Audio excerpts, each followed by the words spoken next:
Welcome to HFY Sci-Fi Stories. Don't forget to like and subscribe so you don't miss new stories. The distress beacon pulsed where it shouldn't.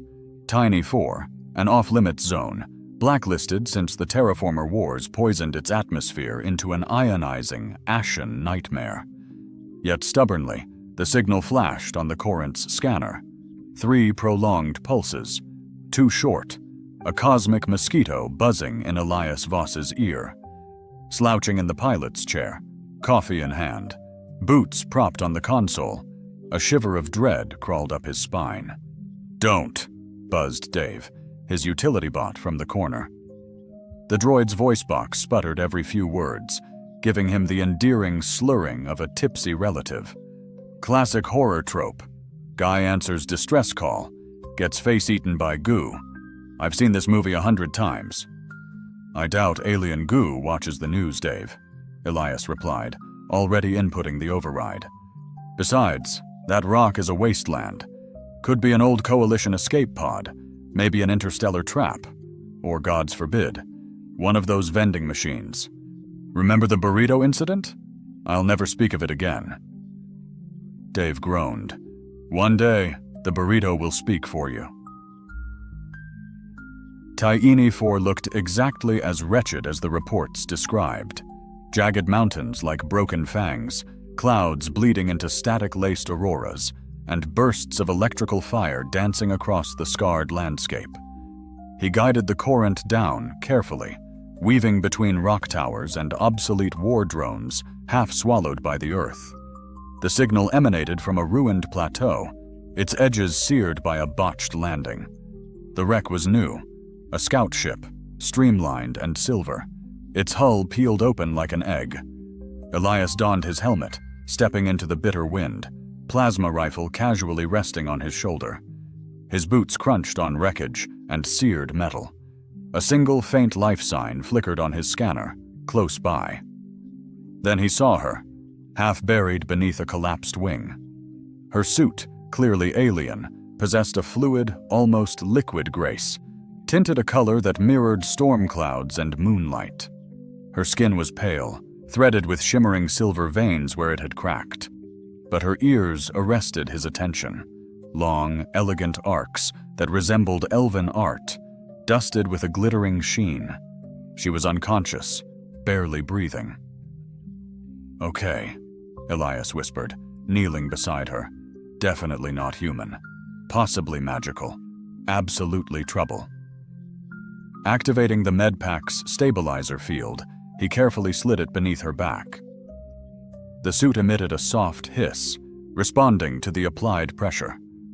For a fleeting moment, her luminous violet eyes fluttered open, wide with disoriented confusion. Her gaze locked onto his, and with a trembling hand, she reached out, her fingers resting lightly above his heart. She whispered a phrase, unintelligible through the autocoms, sounding like a beautiful poem or a dark incantation, perhaps both. Then she succumbed to unconsciousness. "Right," Elias murmured. "Nothing ominous at all. Tell me more about the special way you moved her," named after Elias's ex, began bombarding him with dire warnings about exotic organic compounds and potential biohazards. "She's no threat," Elias insisted, overriding the quarantine protocols. "She has 11 bio-implants, 4 of which are actively interfering with my life support," Lorna retorted, her voice icily logical. "And one just called me a rust bucket cretin. A compliment, honestly." Later, in the sterile medbay, Elias meticulously wired the monitors, settling in for a vigil. Over the next 30 hours, her vitals slowly improved, though they bizarrely pulsed in sync with the lunar cycles of Tau Cygni 4, strange even by cosmic mishap standards. Elias found his gaze drifting to her pointed ears, watching them twitch subtly with changes in the ship's ambient hum, like sensitive antenna or avant-garde radar. Then, with startling suddenness, she awoke. One moment she was flatlining, the next she sat bolt upright, eyes wide with a mix of shock and utter indignation, lips parted. "You removed my boots," she accused. her voice a low rumble, thick with an accent that sounded like distant thunder.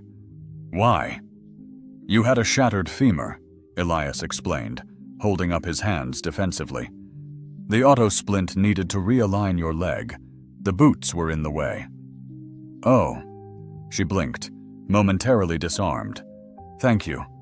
That was acceptable conduct." A beat of silence. "I appreciate your hair," she declared abruptly, her tone oddly accusatory. "Thanks," Elias said, rubbing the back of his neck. "You've got a little blood." "I bled intentionally," she interjected flatly. "It expedites cellular repair." "Of course it does." She scanned the room, her gaze taking in the ship's sleek, metallic curves and blinking displays. "This vessel is lopsided, technically sound, and smells faintly of processed protein and male isolation." Elias grinned ruefully. "The burrito incident. Long story." She nodded solemnly. "I detect trauma." Then she reached out, her fingers lightly touching his chest, again the same spot. Her face became serious. "I, Suren of the Virelian High Matriarchy, acknowledge this act. You have risked your vessel, your resources, and your honor to preserve my life. As per the law of Niki, I name you my bondmate. It is done." Elias blinked, dumbfounded. "Wait, what?" Suren leaned back, looking pleased, as if she'd just won a small cake. "I shall inform my people. Prepare your grooming protocols. My mother will expect a clean mate." "Wait," Elias repeated, louder this time. "Bondmate? Is that like a teammate? A friend?" She tilted her head, her ears twitching almost imperceptibly. "It signifies mate," she said, "of the lifelong, soul-entwined, occasionally ceremonial bathing variety. But do not be alarmed. You will adapt. Most males do." Elias whispered urgently into his comm. "Dave?" "Yes," came the eager reply. "Tell me." "Hold on, Dave. This is a joke, right?" Dave went silent. "It's not. Also, you touched her twice, which, in her culture, practically seals the deal. You're basically engaged." Elias sank back, a long exhale escaping his lips as he stared at the sterile ceiling. He'd come to rescue a ship, not find a fiancé. Somewhere in the medbay, Suren wrinkled her nose at her mug. "This drink insults my senses," she announced, "but I will master its creation for the sake of our bond." Elias groaned inwardly. "Fantastic," he muttered. "Space Vegas marriage, just what I always envisioned." It took an eternity to explain to Suren that humans didn't typically commit to lifelong partnerships after one shared trauma, but she was already rewriting the ship's navigation with unnerving ease. Barefoot on the pilot console, she punched in her planet's coordinates like ordering a latte. When Elias tried to stop her, she turned, her gaze so full of solemn conviction that he momentarily questioned the very existence of the ship's controls. "I understand your apprehension," she said, never breaking eye contact, "but the bond is acknowledged. To sever it would be complicated." "Complicated like an awkward dinner? Or complicated like interstellar war?" Elias asked. "Yes," she replied simply. "I'm sensing subtle cultural doom." Dave's voice crackled over the intercom. "Very nuanced. Shall I play some soothing jazz?" "Dave, disable auxiliary humor mode." "Too late," Dave chirped, already emotionally invested. Finally, Suren stepped down, her toes curling slightly against the cold metal, and gave Elias a serene nod. "We depart within the hour. I have notified the matriarchy. My mother awaits our arrival." Elias blinked, dumbfounded. "You contacted your mother before telling me I was being dragged across the galaxy to meet her?" "She outranks me," Suren stated, as if it were the most obvious thing in the universe. "Also, she has a peculiar affection for off-worlders. She adopted a Skarn once. He lives in the Koi Pond." Aaliyah stared, mouth agape. "I'm not going to ask," he said, "but I want you to know that it's a conscious choice. That is wise." Later, as the Courant plunged into hyperspace, Elias found himself stirring lukewarm noodles in the galley, questioning every decision that had led him to this point. Across the small table, Surin regarded a fork as if it were an alien relic, which, to be fair, it arguably was. "Is this a weapon?" she inquired. "Only if you eat too fast," he responded, the fatigue evident in his tone. With a sharp glint in her eyes, she toyed with the alien artifact. "Your culture, it's endearingly primitive in crafting tools. You imbibe tea from radiant, ear-shaped vessels that supposedly enhance flavor. They resemble something a child haphazardly sculpted on a galactic cruise. And despite all this, you consented to be my bonded partner." "I never consented," he murmured, defeated. He sighed heavily. Surin cocked her head, her ears flickering almost imperceptibly. Then she leaned in. "Is this about the bathing ritual? I promise, the ceremonial cleansing only occurs once every 3 months. That's not the sticking point. Then it's the soul bond itself. Yes, it's the soul bond, because you avoid emotional connection. No, it's because I'm terrified of your mother." She paused, pondering. "That's understandable." A jolt shuddered through the vessel as it adapted to an hyperspace flickered, throwing eerie vector lights across the Courant's bridge. Dave groaned, the sound echoing off the bulkhead. "I think we just blundered through a compression field," he muttered, rubbing his head. Elias shot him a look. "Couldn't you have picked a planet closer to anything resembling civilization?" Surin retorted, a hint of defensiveness in his tone. "Our planet is civilized. Your civilization uses currency based on imaginary value and devours creatures that scream." "We don't eat screaming animals," Elias protested. "You do. I've heard the recordings." Elias sighed, running his hands through his hair. "Is this what the rest of my existence is destined to be?" Surin offered a rare, almost gentle smile. "Only the parts where you voice your every unfiltered thought."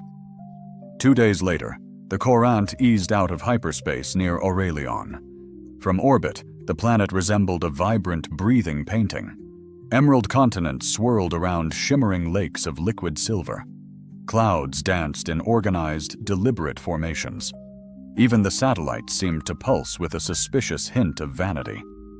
"Everything here is glowing," Elias murmured from the cockpit, a note of disbelief in his voice. Surin chuckled. "We cultivate a harmony between biological and photonic frequencies. It seems the planet has taken a skincare ad a bit too seriously." "Thank you," Surin replied, as if it were high praise. Gaining landing clearance took 10 agonizing minutes, punctuated by one particularly thorough scan, during which Elias had to explain the purpose of his belt. 3 separate times.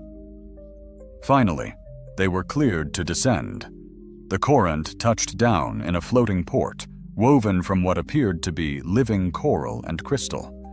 The customs officer was a tall Riolari woman, her ears flared outward like delicate wings. She fixed Elias with a scrutinizing stare, then glanced at Surin, before returning her gaze to Elias, her face conveying the precise expression of a librarian discovering a book returned in the wrong language.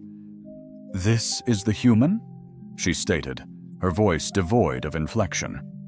"He is my bondmate," Surin confirmed. "Did he survive the rites?" "They have not yet begun," Surin replied calmly. The officer blinked. "Oh, brave, reckless."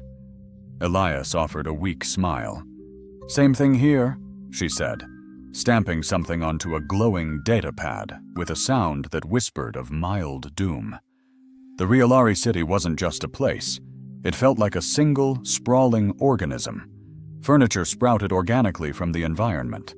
Bioluminescent trees lined the streets, their glow pulsing in time with each passerby's footsteps. The air hung thick with the scent of citrus and ozone. People floated instead of walked in some areas, held aloft by belts that hummed like hummingbirds. Elias felt acutely underdressed, underprepared, and uncomfortably under-weaponized. "You will be given trials," Surin said as they walked toward the city's heart, "to prove your intentions." "Do I get a cheat sheet?" Elias asked nervously. "You're expected to fail half of them. It's considered humble." Elias's jaw dropped. That feels intentionally designed to be humiliating. They ambled through a vibrant marketplace brimming with oddities, vendors hawking psychic fruits that breathed your deepest dreams back to you as you peeled them. One stall displayed portable guilt crystals, humming ominously at the slightest hint of unkindness. Elias impulsively purchased one, and it immediately thrummed. "Rude," he grumbled, and the crystal throbbed again, intensifying its vibration. Surilin bit back a smile. Failed already. Their journey culminated at the Hall of Relations, an ethereal structure suspended between towering cliffs. Gargantuan wind chimes, as tall as giraffes, resonated with colossal chords as the wind danced through them. Waiting there was a man with S tattoos shimmered on Vess's skin, their long rainbow hair swaying as they clapped once, approaching Elias. "You must be the mate," they declared, their voice bright with amusement. "I'm Vess, your cultural handler. I'm here to ensure you don't accidentally desecrate a sacred relic, or worse, marry a sentient fern. And no, the fern thing isn't a joke, sadly." Vess offered a scroll, its parchment glowing with a soft light and carrying the delicate scent of lavender. "These are your trial instructions. First challenge is tomorrow. Meditate, exfoliate, and absolutely avoid onions. Trust me on that last one." Vess turned to Surin, a knowing smile playing on their lips. "He's cute, a little lost. I approve. Very trainable." "I'm right here," Elias pointed out, bemused. Vess grinned. "Yes, but you aren't truly listening, which is why I already adore you." As Elias stared down at the radiant scroll, the trials looming with names like Whispers of Stone and Dance of Wills, a disquieting truth dawned. He wasn't eager to flee, not yet. Elias found himself facing what resembled a garden, yet it exuded an unnerving sense of judgment. Crystalline plants, impossibly tall, hummed with a subtle, almost accusatory energy, as if critiquing his attire. A winding path cut through the alien flora, bordered by bioluminescent shrubs that throbbed with anxious orange light as he neared. Surilin stood nearby, serene, her hands clasped behind her back like a professor observing a particularly perplexed student. "This is the Whispers of Stone trial?" Elias inquired, gesturing to the scroll clutched under his arm. "No," Surilin replied calmly. "This is the waiting area. The actual trial lies beyond the stone gate. This merely gauges your composure." He squinted at the plants. "So this judgmental plant labyrinth isn't even the trial. Wonderful. My soul is already bruised." From behind them, Vess strode forward, radiating the glee of someone about to witness a captivating, mildly dangerous performance. "You're early," they said, their voice filled with anticipation. "Good. The stones despise tardiness. It makes them grumpy. Oh yes, one tried to crush a poet last week. Very artistic death, though." Elias sighed, rubbing his temple. "This culture is determined to overwhelm me with vibes." Veres presented a small earpiece. "Place this in your ear. It allows you to hear the voices of the stones. Also, it plays calming whale sounds if you panic. Quite convenient." "The key to this trial is balance," Suril added, her tone gentle. "Mental balance, physical balance, philosophical balance, emotional restraint. So basically everything I'm terrible at." Precisely why it's a trial, she replied with a sweet smile. Elias inhaled deeply, placed the earpiece in his ear, and stepped through the stone gate. Abruptly, the world hushed. The vividness of the plants faded to a muted gray, and the ground beneath his feet transformed into a soft, spongy texture. The path stretched ahead, winding through towering slabs of translucent stone, each etched with faintly glowing symbols. As he passed the first, a voice echoed within his mind, deep and resonant. "Why do you walk forward?" He paused, staring at the stone. "Because backwards seems worse?" The stone pulsed with a surge of warmth.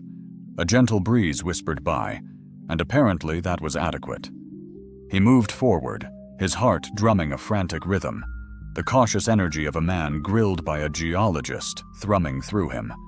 The second stone loomed to his left.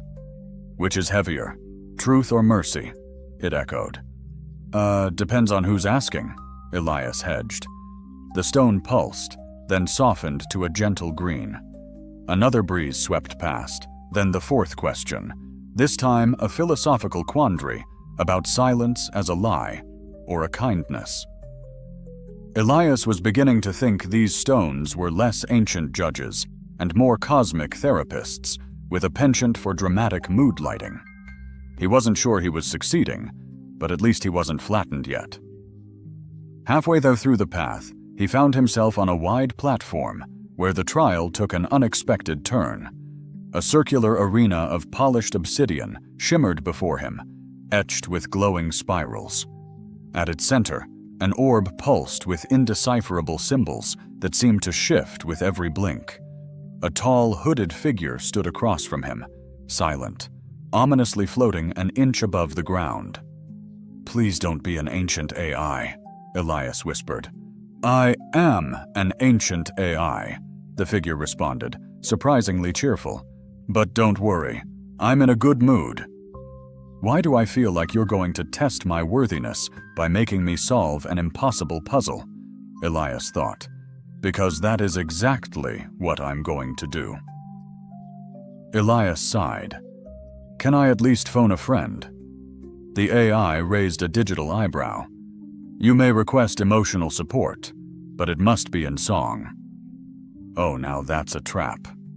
The orb drifted closer, projecting a shifting grid of light and shadow, the symbols suspiciously resembling an alien Sudoku. "The game is simple," the AI purred. "Match the tones of truth to the rhythms of self-awareness, without disturbing the harmony of the matrix." I once lost a game of tic-tac-toe to a 3-year-old. You realize this is asking a lot. "You are allowed one mistake." Elias leaned over the orb, his heart pounding, and tentatively shifted a tile. The interface was strangely intuitive, like solving a puzzle with instinct rather than logic. Tones hummed under his fingers, sometimes resonating with the music in his earpiece, sometimes clashing discordantly. He made a second move, then a third, and the surrounding light glowed blue. Good sign. The fourth tile shifted, and a harsh buzz vibrated through the chamber.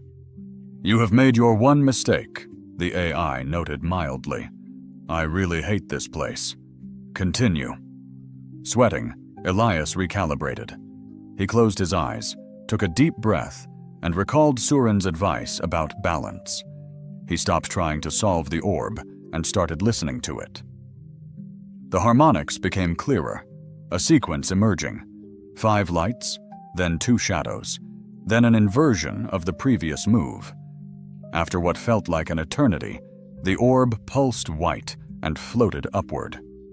"You have completed the trial," the AI announced. "I have. You only made one mistake. I make one mistake before breakfast most days. You are learning restraint that, or I've developed a healthy fear of glowy rocks." The AI chuckled, an actual chuckle, and faded into the obsidian wall. Elias stumbled off the platform, back onto the path, a wave of relief washing over him like a soft, BA fragrant breeze. like his grandmother's kitchen ablaze with flowers, stirred a strange nostalgia.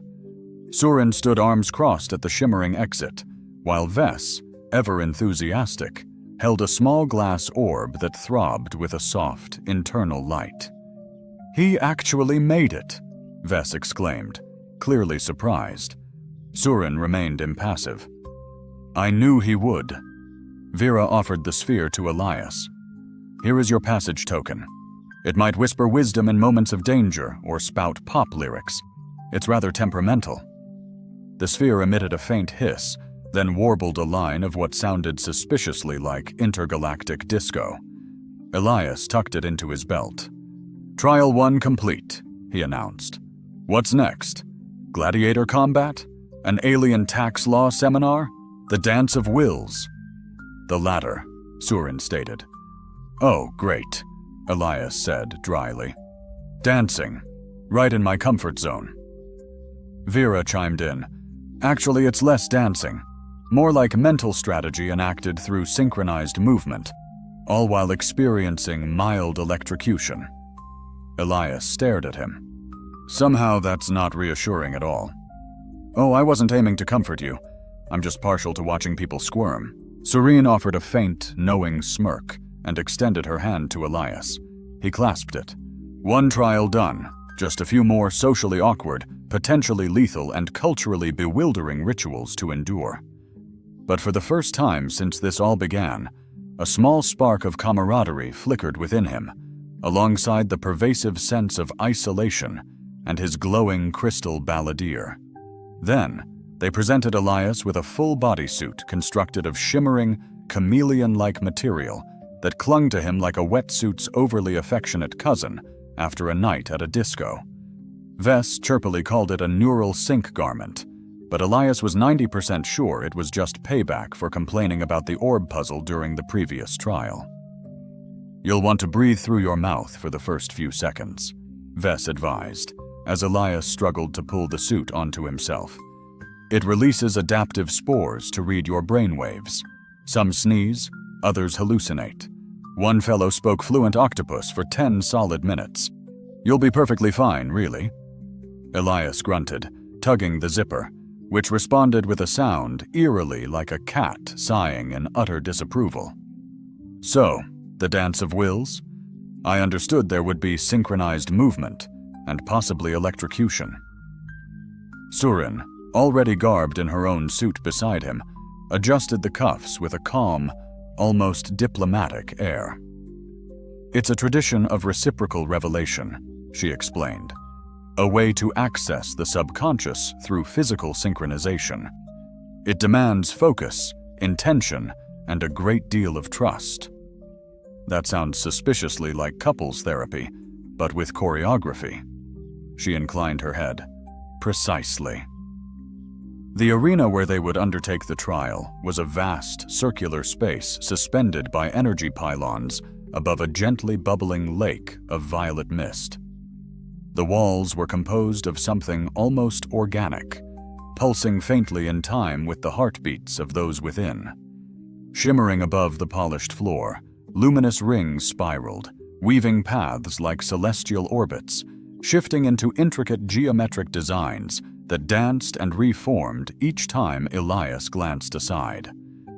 "I seriously doubt there's a manual for this," he murmured, a nervous chuckle escaping him. Vera extended her hand, offering a fragile crystal disc. "Tuck this behind your ear.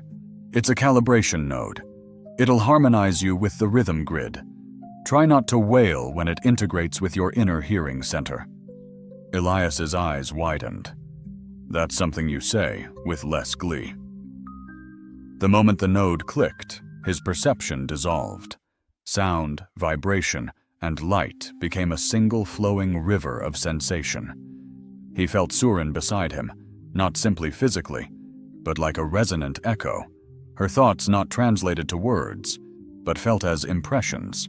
Serene assurance, something akin to fondness, tinged with wry amusement. "Are you in my thoughts?" he breathed. Her lips remained still. "You're shouting internally." "Sorry, now you're apologizing in code?" Is that bad? The overhead lights dimmed, and a cold voice announced the trial's inception. Rings of light began to ripple beneath them, and Elias felt his legs begin to move, guided as if by unseen hands. The first motion was effortless, a languid turn to the right, then a pivot. Surin mirrored him flawlessly, or perhaps he mirrored her. The tempo quickened, each movement linked to an emotional heartbeat. Trust, vulnerability, curiosity, and a flicker of raw panic as he nearly stumbled, recovering with a full rotation that, incredibly, seemed deliberate. "You're not entirely awful," Surin's voice echoed in his mind. "You sound underwhelmed." "Only slightly," she countered, her thought layered with faint mirth. The trial intensified. Rings rose from the floor, twirling in the air. They leaped between them, landing in perfect time, adjusting to gravitational shifts that Elias felt were being orchestrated by an AI with a flair for ballet. Each movement felt like a sacrifice, exposing something intimate. His memories, his hidden terrors that time in 7th grade when he wore mismatched shoes to the dance. The suit jolted, and he stumbled, a memory surfacing. His mother's voice during a feverish childhood. Warm hands, the scent of burnt toast, the cavernous loneliness after her death. He fought to suppress it. Surin faltered, turning towards him in mid-spin, her thoughts gentle but firm. "Don't hide. The dance demands authenticity. I didn't agree to soul-bearing through interpretive movement. You agreed to save me. This is the cost." He scowled and leaped through a swirling arc of light. "You're exceptionally theatrical for someone with perfect hair." I can still hear that.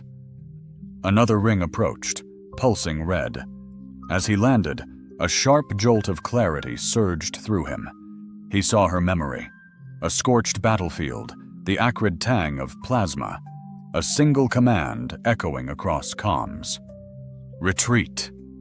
The crushing silence that followed. "Was that your first command?" he whispered, breathless. She nodded. "My first failure. That's why you stayed on that asteroid.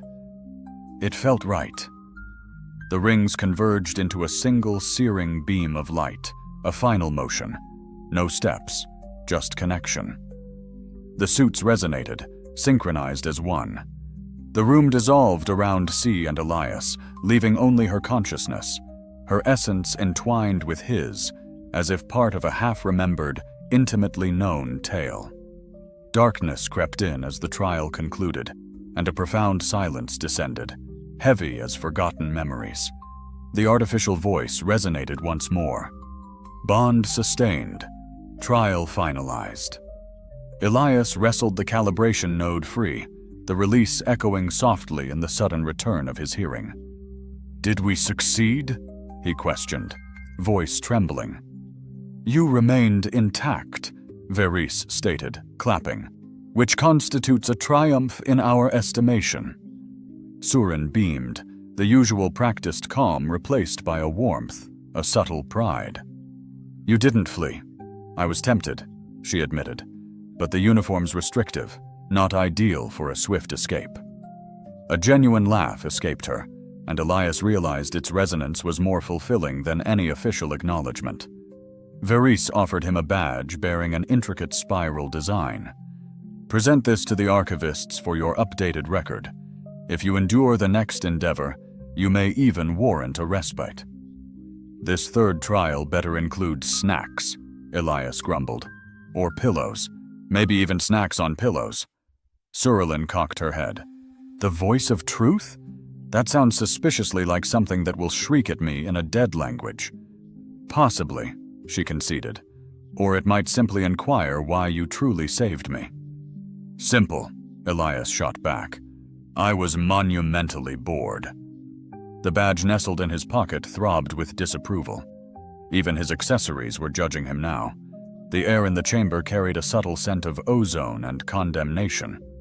Elias wrinkled his nose as massive smoky doors groaned open, revealing what appeared to be a cathedral envisioned by a minimalist AI with a flair for theatricality. Columns levitated in the air, rotating lazily, each inlaid with glowing glyphs that beat like a living heart. At the center of the immense, echoing space, a dais of polished obsidian rested, surrounded by an unseen pressure that prickled the hairs on his nape. "This has to be the part where some sentient artifact interrogates my very being," Elias muttered. Surilin remained silently beside him, her face inscrutable, yet possessing a slight softening since the trial of the dance. Perhaps it was the nascent bond between them, or maybe she'd simply accepted his hopeless nature and decided to pity him. Vess sauntered in behind them, loudly munching on something. "Try not to antagonize the voice. It is ancient, irritable, and prone to sarcasm. You two might even find common ground." "Is there a perfectly good reason why it reeks of a thunderstorm in here?" "That's the vocal resonance field. It adjusts the atmospheric pressure in response to deceit." Elias blinked. "So if I lie, the room physically pushes back?" "Sometimes it simply emits bursts of lightning, yes." "Naturally," he sighed.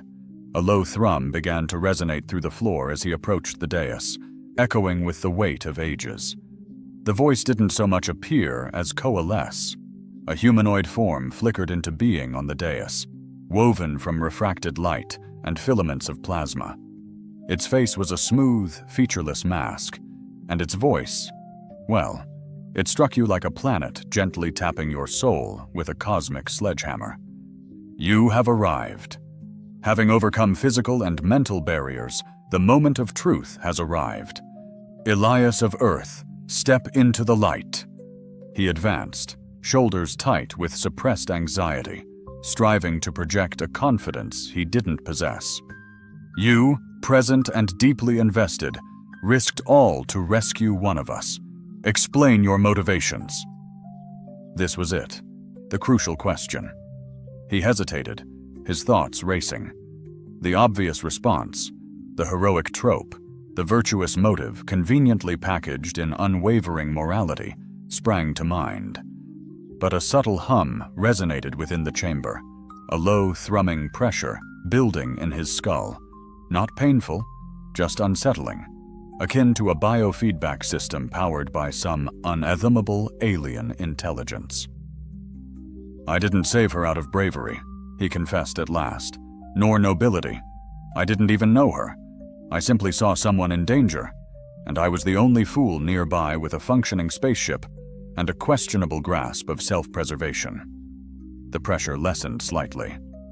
"That is not the complete truth." "No, I assumed it wasn't." He rubbed the back of his neck, feeling exposed. "Look, I've never truly fit in anywhere. Not on Earth, not in the colonies, not on the orbital stations. I've always felt like an extra component in the wrong system. But when I intercepted her distress signal, I didn't deliberate. I acted. And when I hauled her aboard and beheld those outlandish ears and that equally outlandish glare, it felt like the first truly meaningful thing I had ever accomplished. So perhaps it wasn't solely about rescuing her. Perhaps it was fueled by a hope that someone, somewhere, might finally validate my existence." A prolonged silence followed. Surilin tilted her head almost imperceptibly, her gaze shifting from the disembodied voice to Elias and back again. The plasma entity descended from the dais, light distorting around it like waves of heat. "Why do you persist in remaining amongst us? This path is not aligned with yours. Your physical form is untrained, your intellect undisciplined, your humor disturbing. Hey, rude. Seriously, why do you want to stay?" He swallowed nervously. "Because I'm in way over my head, and backing out now would paint me as an emotionally stunted coward." The chamber pulsed with what felt like mild disapproval. "Fine. I stay because I need to understand her, not just Surilin herself, but this entire world. You're all bizarre and melodramatic and possibly allergic to chairs, but you also possess a culture forged on genuine connections, real, earned bonds. We lack that back home. We have hashtags and sensationalist news feeds and cynical indifference.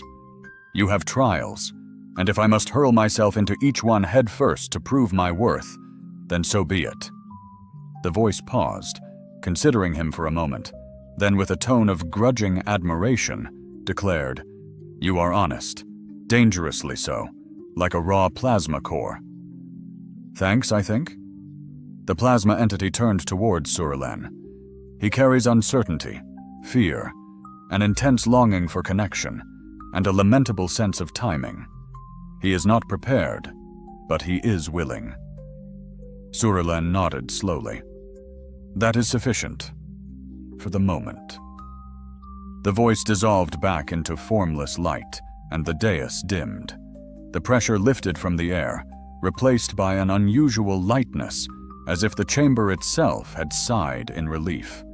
Elias looked towards Surilen. "Was I good enough?" "Forget passing. This is about going further. But all right, you didn't, burst into flames. So yeah, I guess that's a win."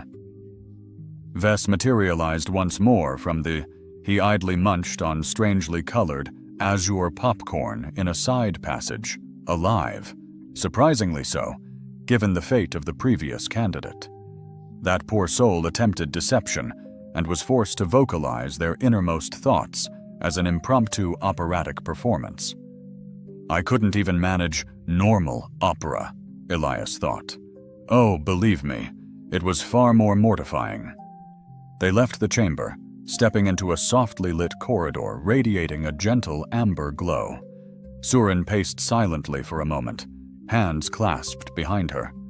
"You are still acclimatizing," she observed after a while, "but your progress is remarkably swift." He quipped, "So I'm stumbling through this alien world without catastrophic failure. That's success." "Indeed," she confirmed. They halted before a room marked with a symbol Elias now associated with brief respite and potentially less than voluntary questioning. "And now?" he inquired. "You will be permitted entry to our repository of knowledge," she stated. "You may commence your studies of our heritage, language, and discoveries. It is the subsequent phase." He grinned, a touch wryly. "Perfect. Homework. Precisely what my life was lacking." As she pivoted to depart, she paused, glancing back, her voice soft. "For what it's worth," she murmured, "I genuinely believe you're exactly where you're meant to be." His breath hitched. Then she disappeared down the hallway. He lingered, his new badge a comforting warmth in his palm, his mind buzzing with newly unearthed truths. Whatever awaited, trials, celebrations, cosmic storms, healing, he wouldn't retreat. And for the first time, it wasn't simply about enduring, it was a conscious decision. Stepping into the Hall of Archives, Elias felt like he had stumbled into the innermost thoughts of a celestial curator plagued by an insatiable need to collect. Rows upon rows of shimmering crystalline data towers hung suspended, softly vibrating with untold knowledge. Holographic strands pulsed, connecting the spires, swirling with spectral activity, pictures, words, equations, even songs. And somewhere in the distance, the faint echo of an ancient voice reciting verses in a language as brilliant and ethereal as starlight. A courteous, spherical drone floated nearby, chiming in a musical tone. "Please refrain from licking the data." "I wasn't going to," Elias protested. "Who licked it?" "Statistically, someone resembling you," the drone replied. He considered this. "You mean inquisitive, daring, and overflowing with ill-timed curiosity?" "I was leaning towards careless earthling with tactile control deficiencies, but your description works too."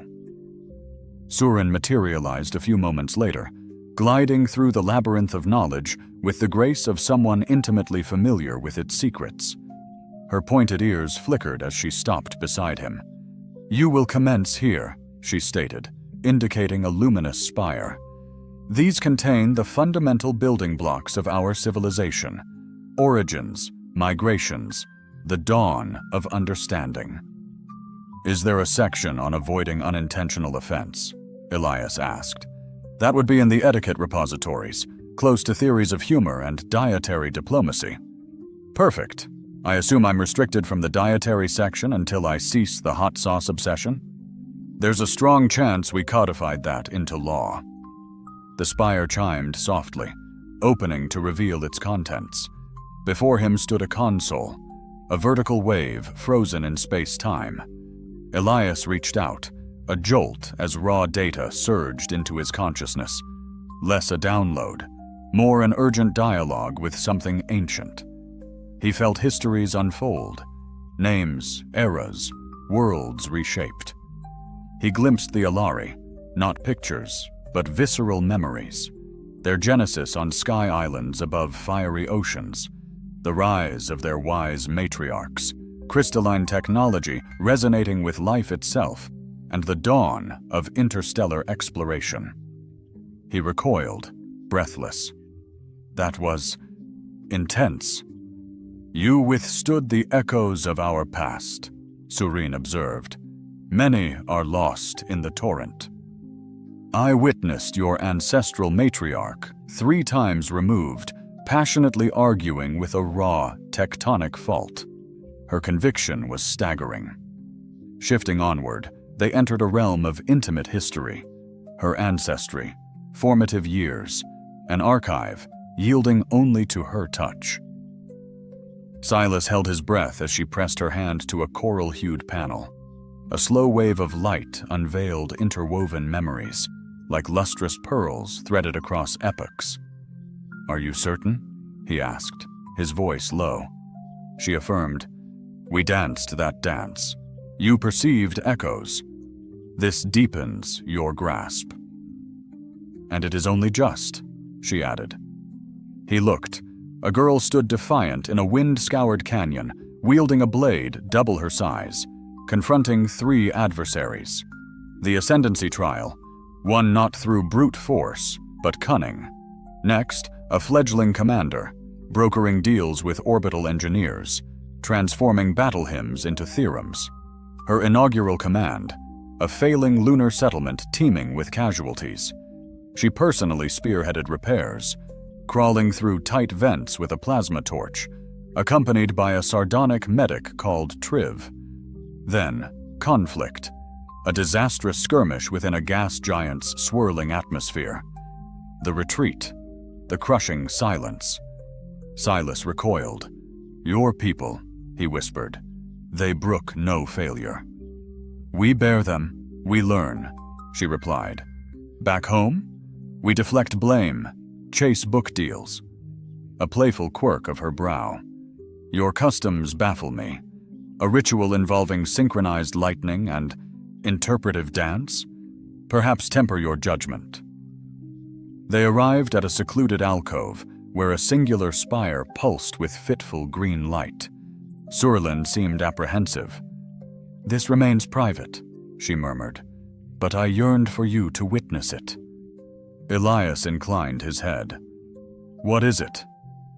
The chronicle of my choice, the day I chose you. He hesitated. You documented that? She touched the spire. The air warped, and the memory bloomed like a fog. Her vessel, crippled, spiraling. A repetitive transmission. Mayday, Mayday. Unknown vessel requesting assistance. Her visage on screen, composed, serene, falsifying her oxygen reserves. Then her observing a human ship approach, her digits lightly touching a control. A hushed promise. If anyone hears this, let it be him. The vision dissolved. Silas was quiet for a moment. You knew before I appeared. I suspected your brand of recklessness, she smiled, and your ship painted like a fruit vendor. Hey, bright orange is a bold statement. A cautionary crimson bathed the room as they shared a brief, hesitant smile, broken by a soft chime from the entrance. Incoming delegation. The matriarchal circle requests your presence. Ver's voice resonated. Surlin visibly tensed. Sooner than anticipated. Should this concern me? Elias wondered aloud. Potentially. They are known for their meticulous nature. And how do I greet them without triggering an interstellar incident? Speak only when addressed. Bow respectfully. And for the love of the cosmos, do not wink. Elias's eyes widened. Wink? Why? It constitutes an explicit invitation to neural entanglement. Understood. No winking. Ever. They left the archives, Elias casting one last, odd glance at the softly humming data spires, brimming with untold knowledge. I have an immense amount to learn, he confessed. Surlin offered a rare, fleeting smile. Precisely why you're here. He mirrored her smile, then caught himself, ensuring it was purely platonic. Eye confidence, not wink confidence. She chuckled. Let us pray. The matriarchs are equally forgiving, or at least blink frequently. The matriarch's chamber was a mesmerizing dome of refracted starlight, eerily silent. Elias, arms clasped behind his back, fought the urge to hum the theme song from Galactic Law and Order, Matriarch Division. 3 figures occupied levitating thrones, each shaped like the foreboding upper half of a mythical beast. Their luminous gazes seemed to dissect him, cataloging every dietary indiscretion and regrettable decision. Surlin stood beside him, radiating unshakable composure. Elias, meanwhile, calculated the odds of accidental exile versus unexpected adoption. The central matriarch, her elongated ears adorned with shimmering data chains, leaned forward. You are the human, Elias. Yes, ma'am, he replied. One of a kind, limited edition. Side effects may include sarcasm and occasional vertigo. A ripple of something. Amusement? Disgust? Translator malfunction? Passed between the 3. Our people did not choose you, stated the second matriarch, her voice like polished ice. You arrived by circumstance, by necessity. Story of my life, Elias quipped. I tend to stumble into things, literally and socially. Surlin's glare suggested imminent creative strangulation. You participated in the trial of motion, the third matriarch observed. You entered the chamber of voice.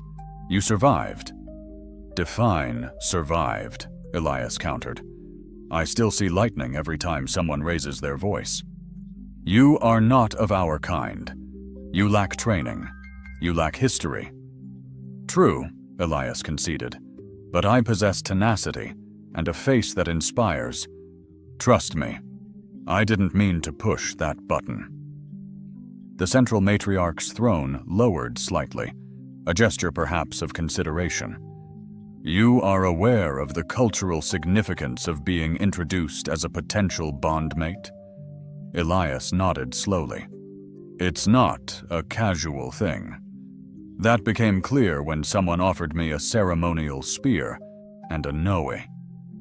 A subtle, almost unnerving wink told Elias he was under scrutiny, not just for his qualifications, but his deepest motivations.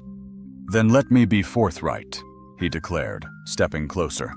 I didn't seek to be a champion, an icon, or some fleeting curiosity. I chose to remain because when Surlin presented me, I felt recognized, like I'd finally found my true place, despite the strange vibrations and those rather imposing restrooms.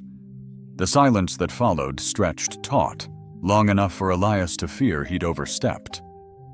Such candor is uncommon, came the reply. As I am often reminded, especially in correspondence. Your evaluation transcends physical trials or arcane rites. It will be one of complete submersion. You will dwell amongst our people, sharing their meals, laboring at their sides. Your every action will be scrutinized, a process I find surprisingly familiar from my university days. The pronouncement hung in the air, sharp and fragile. Should you fail to assimilate, the bond will be revoked. Surulin remained impassive. Elias simply nodded, a tight understood. As they exited the chamber, he released a slow breath. Well, that unfolded more favorably than anticipated. No projectiles were launched, nor was I challenged to cerebral combat. They haven't dismissed the possibility of challenges, Surulin countered, her tone dry. Merely postponed the scheduling. All the better. I've been honing my poker face. Poker is not a game here, Elias. Precisely my advantage.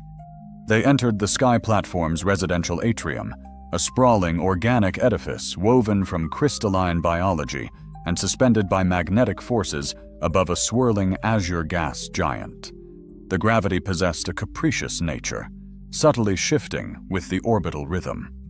Elias felt as though he were navigating a structure conceived by an artist with an aversion to straight lines and a penchant for the dramatic.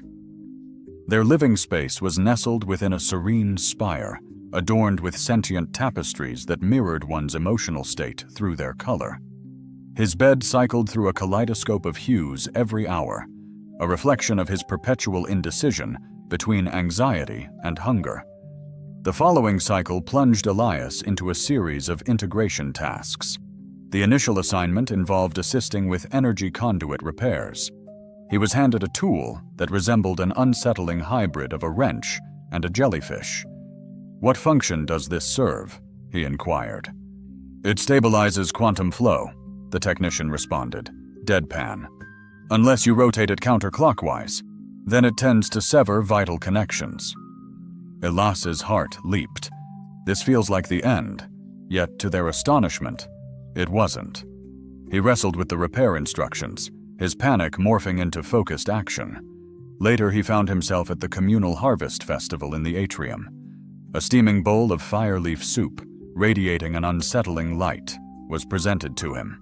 "Will this upset my stomach?" he inquired nervously. "It sharpens the mind," the elder replied, swirling the luminous liquid, "though fleeting memory fragments may surface." One sip, and for the next couple of hours, he was narrating his life as a character in a book. An amusing, if unusual, effect. Evenings brought a different kind of peace. He and Surin shared meals in the observation deck, gazing at the star fields drifting past like celestial fish. He peppered her with questions about long-lost things, poetry made by Larry, complex technologies, children's games played with levitating discs, and the endless debates about the rules of telepathic games. As she listened intently, occasionally responding, sometimes observing him with a gaze that seemed a blend of awe and clinical fascination, she remarked one evening, "You're adjusting rapidly. Or perhaps, convincing me you are." "I'm not pretending," he replied, pausing slightly. "How can you know?" "Because you are weary, yet you persist." The following day unfolded with an unexpected encounter, a Rari youth paying a call, seemingly viewing Elias as either a unique anomaly or a potential symbol. One of them gifted him a miniature sculpture mirroring his vessel, complete with unstable landing struts and a figure suspended from it. "That's me?" he queried. "Your landings are remarkably disastrous," the girl commented. "I'm honored my shortcomings are immortalized through art." That night, his dreams echoed with fractured melodies of the cosmos and echoing dialogue. He awoke with a foreign word upon his tongue, unfamiliar yet insistent. He inquired about its meaning to Surin. She nodded. "It signifies twilight before conviction, the phase preceding genuine connection." "Ah," he murmured, then added, "No stress, naturally." Her smile was subtle, nearly imperceptible, yet present. The celebration commenced with a literal manipulation of gravity, not figuratively. Someone within the event planning department had inverted the platform's axial flow to amplify the welcome, causing 3 levitating trays laden with ceremonial fruit to collide spectacularly, resulting in an airborne salad that would subsequently be dissected in culinary publications as either sheer happenstance or innovative genius. Elias, now seasoned in the art of bracing for the unexpected, intercepted a wayward chunk of skyroot melon and presented it to a nearby child, who beamed with joy. "You are skilled at rescuing fruit," the child exclaimed. "I possess considerable training," Elias responded. "It resembles shipwrecks, but far stickier." The festival marked the end of his trial, a complete immersion into their world. For weeks, he'd labored beside the bioengineers, often baffled, yet somehow managing to elicit laughter. He'd grown strangely fond of the quirky Larry food, even developing a taste for the fizzy root paste that made him twitch uncontrollably.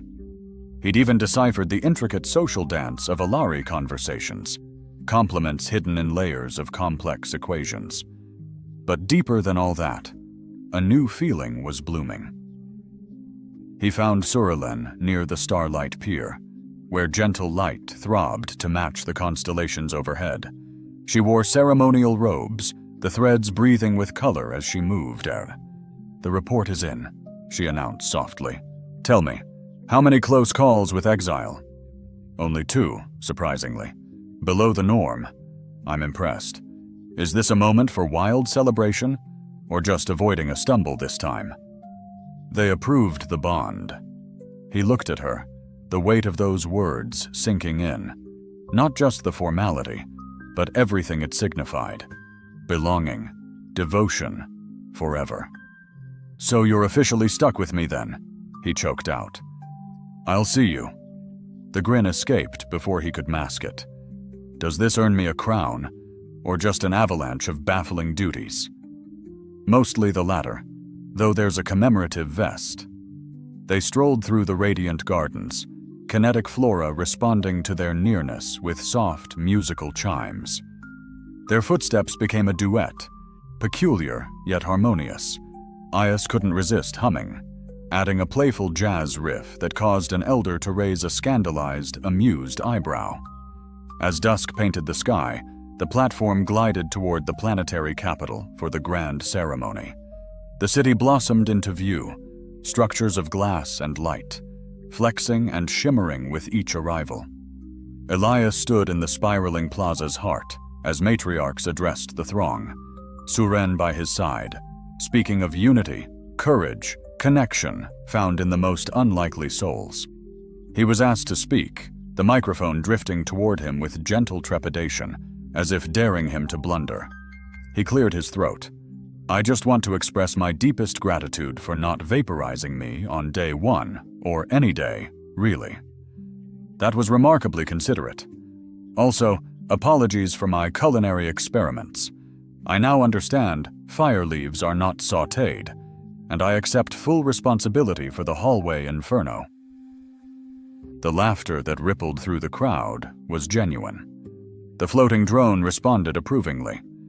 "But in all seriousness," he continued, "this world, these people, you welcomed me, even when I was an outsider. You challenged me, confused me, and somewhere along the line, transformed me.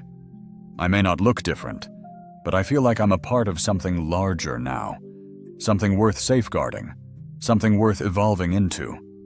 He glanced at Suren. "And let's be honest, I got to impress an incredible woman with knives and diplomacy, which is basically the ultimate achievement." Applause shimmered, a pulse of shared bioluminescent waves, a quiet firework passing from person to person. Later that night, as the city throbbed with revelry, Aias found himself back on the Edge Dancer, the ship that had once been his undoing. It was docked properly now, repaired, almost reverent, as if it had forgiven him. He stood at the viewport, sipping a drink that tasted of lightning and berries, watching the stars. Suren joined him, her presence a silent warmth. "Do you ever think about the day we met?" he asked. "Every day," she replied. "You were spectacularly flailing. I was heroically navigating unforeseen circumstances. I hit a rock in zero gravity." Details. The point is, I found you, or you found me.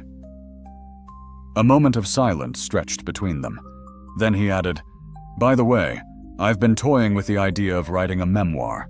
Working title, How to Impress Alien Royalty Without Dying. Too verbose.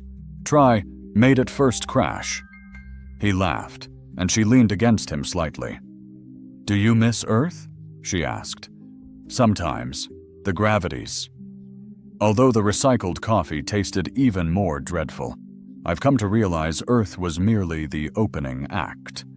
My true narrative unfolds now, a page at a time. A delicate chime shattered the quiet, signaling an incoming message. Elias glanced towards the comm panel. The cultural delegation's emblem glowed. Another round of diplomatic drills? He sighed. Surin offered a weary smile, shaking her head. They're requesting that we welcome a delegation from Earth.